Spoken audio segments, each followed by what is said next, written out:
Bismillahirrahmanirrahim. Assalamualaikum warahmatullahi wabarakatuh. Perkenalkan, nama saya Muhammad Hilman Imaduddin. Di kesempatan kali ini saya akan membahas tentang stimulasi perkembangan sensori motorik pada anak usia bayi hingga 3 tahun. Tahukah Anda bahwa 3 tahun pertama kehidupan anak adalah periode emas, di mana perkembangan sensori dan motorik mereka berkembang dengan pesatnya, dan stimulasi yang tepat pada masa ini akan membentuk fondasi yang kuat untuk kemampuan belajar, emosional, bahkan sosial mereka di masa depan. Nah, maka hari ini saya akan membahas secara mendalam tentang bagaimana kita sebagai orang tua atau pengasuh bisa memaksimalkan periode kritis ini dengan aktivitas-aktivitas sederhana yang bisa dilakukan sehari-hari di rumah tanpa perlu alat khusus atau biaya mahal. Perkembangan sensori motorik sebenarnya terdiri dari dua aspek yang saling terkait erat.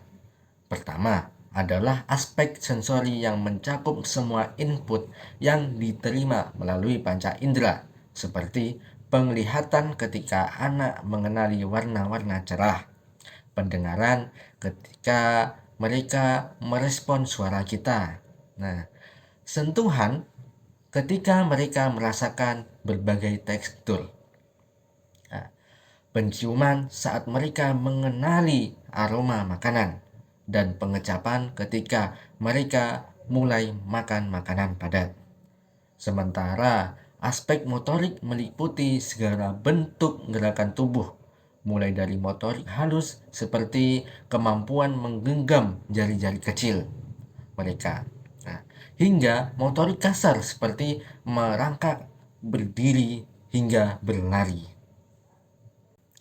Di tahun pertama kehidupan, kita bisa mulai dengan stimulasi sederhana seperti mengajak bayi melakukan tummy time selama beberapa menit setiap hari, yang sangat bermanfaat untuk menguatkan otot-otot leher dan punggung sambil menempatkan mainan berwarna kontras di depan mereka untuk merangsang penglihatan, atau mendengarkan berbagai bunyi-bunyian dari berbagai arah untuk melatih kemampuan lokalisasi suara mereka yang merupakan dasar penting untuk pengembangan bahasa nantinya.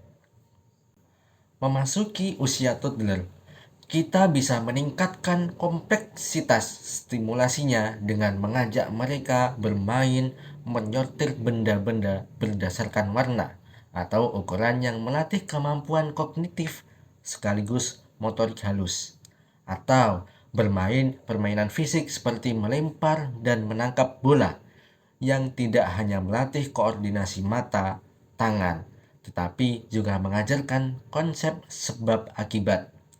Sementara kegiatan sederhana seperti berjalan di atas garis lurus yang kita buat di lantai bisa melatih keseimbangan dan kesadaran tubuh mereka.